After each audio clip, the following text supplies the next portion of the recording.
के लिए दिखा रहा है या फिर ये सौगात है, ये भारी गिरावट, ये बड़ा करेक्शन, क्या एक बाइंग का अच्छा मौका है? इसी पर आज हम बात करेंगे और बातचीत के लिए हमारे साथ मेहमानों का एक खास पैनल है। हमारे साथ जुड़ रहे हैं हनुमा प्रसाद मोडाली जो कि एमडी हैं डेक्कन गोल्ड माइंस के। हमारे साथ हैं चेतन थड़ेश्वर एमडी श्रृंगार हाउस ऑफ मंगलसूत्र के, और पंकज कुमार जगावत हैं सीएमडी शांति गोल्ड के। तो आप तीनों का बहुत बहुत स्वागत है आज की इस खास चर्चा में।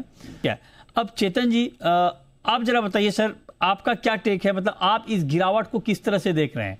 क्या आपको लगता है कि अभी की जो गिरावट है वो वाकई फंडामेंटल ड्रिवन है क्योंकि डॉलर स्ट्रांग हो गया, रेट कट की जगह रेट हाइक की बात होने लगी, तो उन सब वजहों से जो गिरावट आई है वो बिल्कुल फंडामेंटल के अकॉर्डिंग है, या आपको लगता है कि बेशक फंडामेंटल बदले हैं लेकिन इतने भी नहीं बदले हैं कि दाम 30% गिर जाए गोल्ड के? एग्जैक्टली मृत्युंजय जी, जिस तरह से ये जो गिरावट हमने देखी है वो तो पहले कि ये गिरावट यहाँ से नीचे, मुझे यहाँ से $100 भी और नीचे गिरता नहीं दिखता, और यहाँ से दाम वापस 4200 से भी ऊपर जाने की संभावना दिख रही है। और ये जो बदलाव आया है तो इवन शोरूम्स में भी उसकी एक झलक अपने को देखने मिल रही है कि सोने के भाव कम हो गए हैं और उससे गिरागी में भी अच्छा असर पड़ा है। और मैं ऐसा समझता हूँ कि जितनी भी कॉर्पोरेट चेन्स है इंडिया की, एज ए मैन्युफैक्चरर मैं कह सकता हूँ कि उनके ऑर्डर्स में अभी भी कोई कमी नहीं है। आज भी उनके ऑर्डर्स बरकरार हैं, बल्कि वो लोग भी ऐसा समझते हैं कि नीचे के भाव के अंदर बिजनेस और भी रिटेल में ज्यादा होगा, और कस्टमरों के लिए विन विन सिचुएशन है कि आज उनको इन भावों में मौका मिला है सोना खरीदने का, क्योंकि मैं यहाँ से वापस $300 कम से कम कभी भी इसका जंप में देख रहा हूँ। $300 का जंप आप देख रहे हैं? जी। ओके चेतन जी, जैसे आपने कहा कि एक शार्प रिकवरी यहाँ से आ सकती है, मैं आपसे जानना चाहता हूं कि अगर डॉलर स्ट्रांग रहा, यूएस में रेट हाइक की बात आगे और होने लगे, उसमें कोई बदलाव ना हो, तब भी आपको लगता है रिकवरी आएगी, या फिर आपको लगता है कि ऐसे सिचुएशन में एक बार गिरावट और बढ़ सकती है? सर, मार्केट के जो रिव्यूज हैं तो वो रिव्यू $3800 के नीचे गोल्ड नीचे जाता भी बहुत मुश्किल है। 3800 तक भी नहीं पहुंचेगा, लेकिन 4500 पहुंचने में बड़ी बात नहीं लगेगी।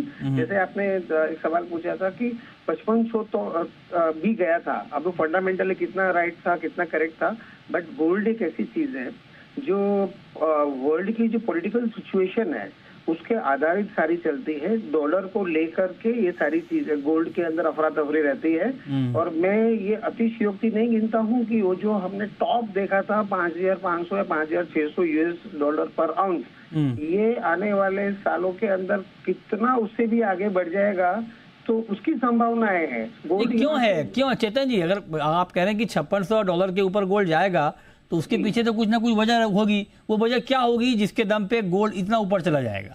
सर, गोल्ड ही एक ऐसी चीज है कि वर्ल्ड के अंदर जब भी कोई भी चीज अनस्टेबल होती है, और वो वर्ल्ड की परिस्थिति हम कितने सालों से देख रहे हैं, वो सिचुएशन कभी भी स्टेबल होने वाली दिखती नहीं। तो सर वो इक्वेशन तो टूट गया ना चेतन जी, जो बात आप कह रहे हैं। अभी आप देखिए कि पूरे वार के दौरान 3.5 महीने में गोल्ड के दाम बढ़े नहीं बल्कि बहुत गिरे।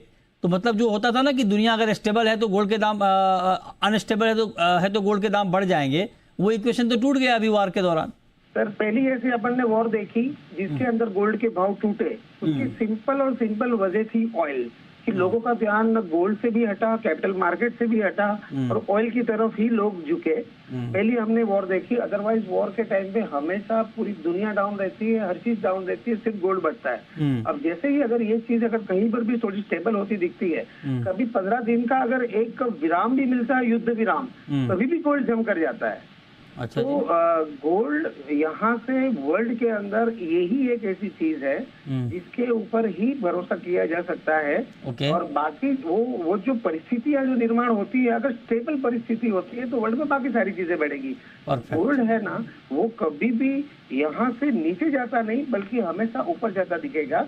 अब पिछले कई सालों का रिकॉर्ड भी देखेंगे, 10-15% तो नॉर्मल था, और कभी भी कोई ऐसी परिस्थिति आ गई तो 20 से 25%, और हमने एक साल में डबल होते हुए भी देखा। नहीं, वो तो ठीक है सर, लेकिन इसका दूसरा पक्ष भी हमें देखना चाहिए कि अगर तेजी की संभावना बनेगी तो मंदी की संभावना भी बन गई। आप देखिए हम सबके सामने है, और मुझे याद है कि $5500 के ऊपर जब गोल्ड गया था तो कोई एक्सपर्ट ये मानने को तैयार नहीं था कि गोल्ड के दाम यहाँ से इतने गिर जाएंगे 30%, और एग्जैक्टली आज हम सबके सामने 30% करेक्टेड मार्केट खड़ा है। ये अच्छी जानकारी हो गई प्रोडक्शन के ऊपर। लेकिन चेतन जी, अब मैं आपसे एक बात जानना चाहता हूँ, मैं एक एक्सपर्ट के तौर पे आपसे पूछना चाहता हूँ कि क्या ये गिरावट बाइंग का मौका है या इन्वेस्टर को थोड़ा वेट करना चाहिए, दाम थोड़े और नीचे आए तभी एंट्री लेनी चाहिए?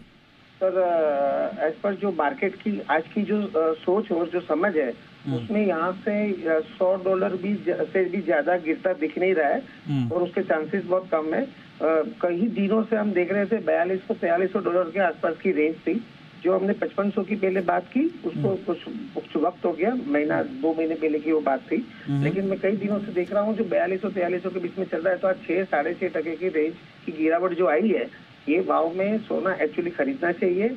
और as a jeweller, as a manufacturer, हमने हमेशा देखा है कि गोल्ड के अंदर जब भी गिरावट आती है तो शोरूमों में वॉल्यूम जो है ना वो गोल्ड का बढ़ जाता है, सेल उसका बढ़ जाता है। अच्छा, हाँ, ओके, ठीक है। तो आप कह रहे हैं कि गोल्ड के अंदर जब भी गिरावट आती है तो सेल बढ़ जाती है ना? बहुत शुक्रिया मुराली जी आपका, चेतन थड़ेश्वर जी आपका, पंकज कुमार जी आपका, आज की इस खास चर्चा में हमारे साथ जुड़ने के लिए और गोल्ड पर बहुत ही इंटरेस्टिंग व्यूज़ हमारे ऑडियंस को देने के लिए। तो फिलहाल इस शो में इतना ही। छोटा सा ब्रेक के बाद भी खबरें जारी हैं। नमस्कार।